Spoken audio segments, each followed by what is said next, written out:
Hey guys, what's up? It's 412 Sports Cards here today, back with another video. And today, I'm coming at you with another buy, sell, hold in the baseball category. Today, we're going to be talking about none other than Juan Soto. Soto, probably the hottest young player in baseball, him and Tatis. And thought it would be good with the season coming up to kind of shed some light on my thoughts. We'll get into it. Buy, sell, hold. Some card picks will be included as well. And let's get into it. The buy case. Point number one of the buy case for me on Soto is the attention Soto's going to get from card investors. This is what I really figured out when I went through and kind of studied the market a little bit in research and prep for this video. I do a decent amount. Baseball is a much less top-heavy market than basketball, right? You think about who the biggest cards are of guys that are still playing right now in baseball. You got Mike Trout. Then I think it falls to Mookie Betts, who's like maybe 800 or 900 for a PSA 10 update rookie. And after that, it just falls down to like Soto and Tatis. Christian Yelich is like 200. Soto and Tatis are both around 400. And I mean, the fact that Soto is like third in line. I mean, you talk about the NBA, you talk about the best players or best like younger guys in the NBA.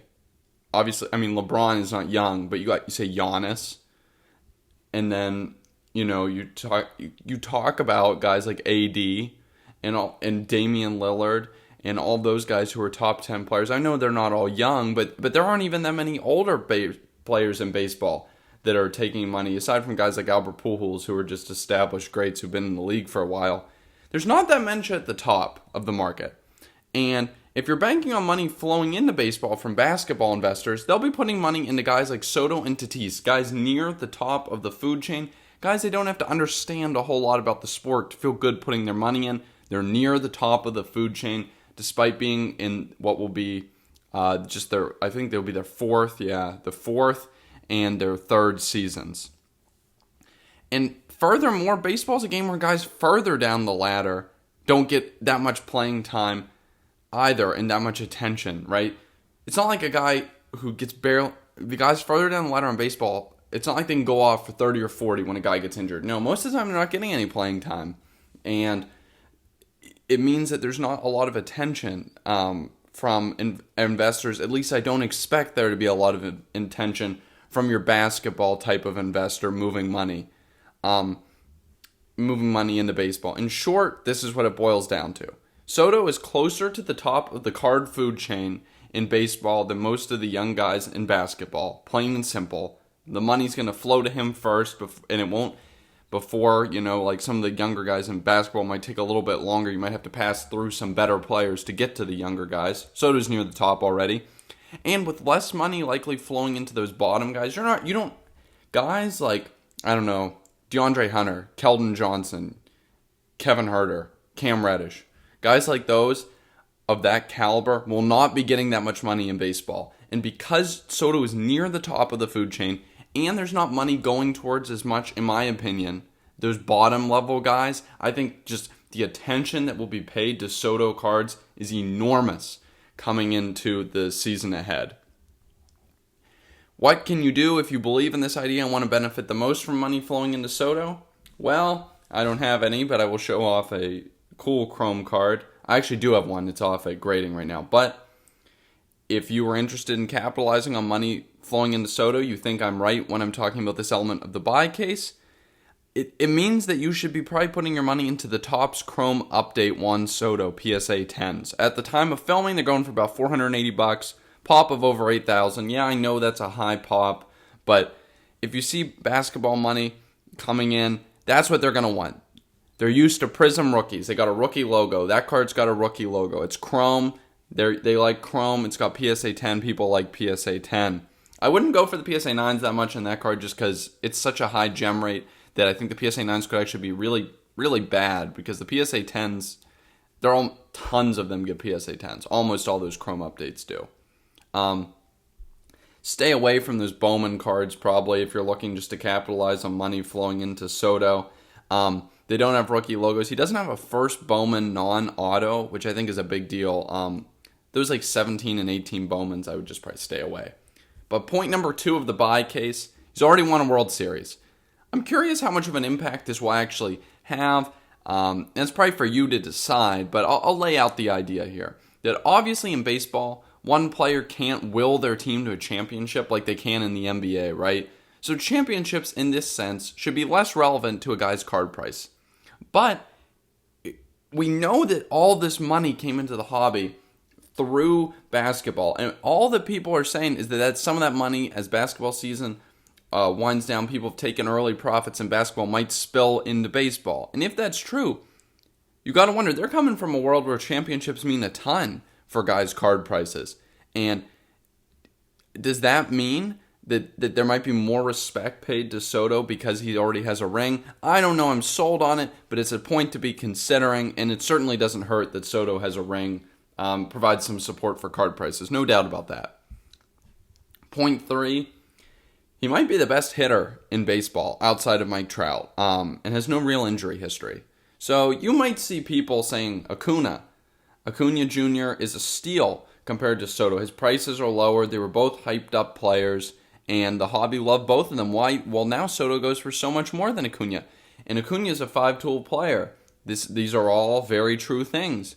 But so what you'll see, and what we already know about the baseball market, is that hitting is what sells. Yes, it's nice if you can have all the tools, but hitting is what sells, and Soto is outright the best hitter. Listen to this. This is absurd. In 47 games last year, Soto hit .351 average.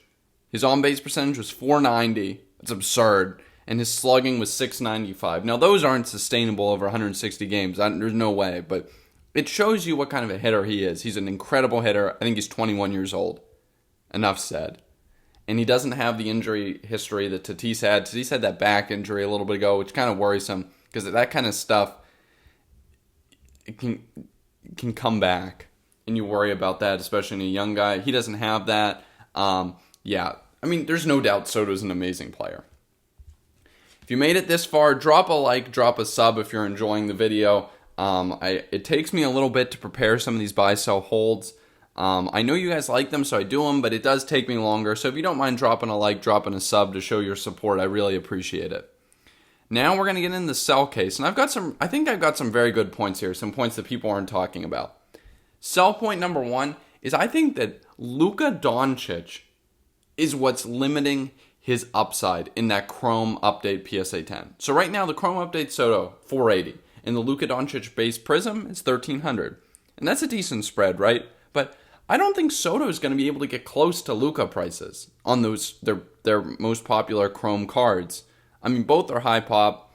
I know the Soto is technically lower, but there's also that paper update, which has like 15,000. But I don't think that Soto in the short run is going to be able to come close to Luka's prices. In today's market, it's a market where people are invested in more than one sport. Back in the day when I was first getting into this, I dabbled only in baseball, right? And there were guys who did only basketball.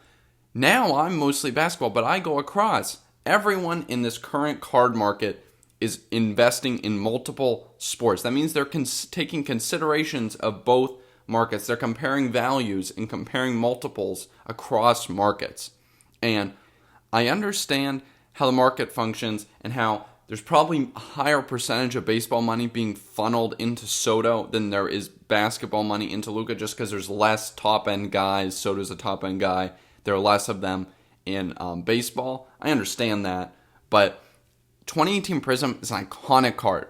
The Luka Doncic Prism, the most iconic card of the past 3 or 4 years. Probably more. Probably since 2012 Prism, it's probably the most iconic card.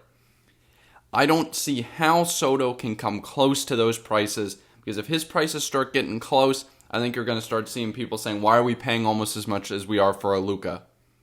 It doesn't make sense. I think that's a real cap on his ceiling, and something I would definitely be thinking about. Sell point number 2, it's less fun for investors to watch players in baseball. This is highly subjective. This is just my take, right? This is my take alone. But it's tied again to that idea that people are involved in more than one market. Basketball, if your player is a star, or a decent young player, they get 20 to 30 minutes. They're a point guard. They play like Luka. They got the ball in their hands a ton, and you get to watch them. LaMelo, Get to watch him with the ball in his hands a ton, even though he comes off the bench. Ball's in his hands every possession when he's on. And that is so different from baseball. Soto is going to get 4 to 5 at-bats a game max. And his defense isn't that good, so it's not even like you're watching for an electric defensive play, which may or may not happen. I mean, it's just a less exciting game to watch, and I'm not sure if it's a huge factor, but I worry that it not being as fun to watch will deter people from baseball and putting money in guys like Soto. I find a lot of enjoyment in watching players that I've invested in their cards. I enjoy watching their games. I don't know I'd be willing to sit through a whole baseball game to watch Soto. I just want to watch a couple at-bats. It's not the same. It's not the same amount of fun, and I know fun isn't, for a lot of people, it's just money, but I think that fun is an aspect that if all these investors were honest with you, they would tell you that there is definitely fun in it and the fun matters. Sell point number 3 kind of ties in with that. It's my general concern for the baseball market. Ties into the last one about how fun it is to watch basketball versus baseball, especially with younger audience. I think that baseball has just done a terrible job of branding itself, having fan engagement, and the younger populations don't love baseball. It's true. It's declining in those younger populations. And that is who is dominating this speculative card market. We're not talking about the grail cards, where big money is in those grail cards. We're talking about these type. Retail investors. Tons of those retail investors are young, sub 30. Their attachment to baseball is not what it was in higher generations. That's a dangerous recipe for the long run, especially, and it makes me wonder how much legs this Soto rally has in the short run as well. Just if there isn't that fan interest, it matters. The case for hold, it's not a case, but a ton of points. But if you own Soto, I would hold through until 1 or 2 weeks before the season. Historically, there's been a price bump in the spring training. Now, Soto's cards have bumped substantially recently, so maybe we won't see it. But judging from the fact that has historically happened, I'd be holding through till 1 to 2 weeks before the season, barring he had some sort of injury. I don't think you can really lose out there. It seems pretty safe to me. The conclusion for you guys, what I'm going to leave you with, while I have more faith in the sell case, I really strongly believe in the baseball market is capped. I worry about his, I think Luka does set a ceiling that he can't come within. I think Soto's amazing, and he's an amazing talent, but I am stronger on that sell side. That said, I'm not bullish on modern baseball, but I think the short-term upside for Soto, short-term could be real short. I could be talking 3 to 6 months, maybe 3 months. I think it's pretty decent upside in that time frame. So I might initiate a small stake, but I would not do anything major. That's my personal opinion. Let me know if you guys agreed with these cases, what you thought, if you enjoyed, if you got recommendations for another buy, sell, hold. Always need new guys to be looking at, and I love looking at guys like this. Anyways, that's all, and I'll catch you next time.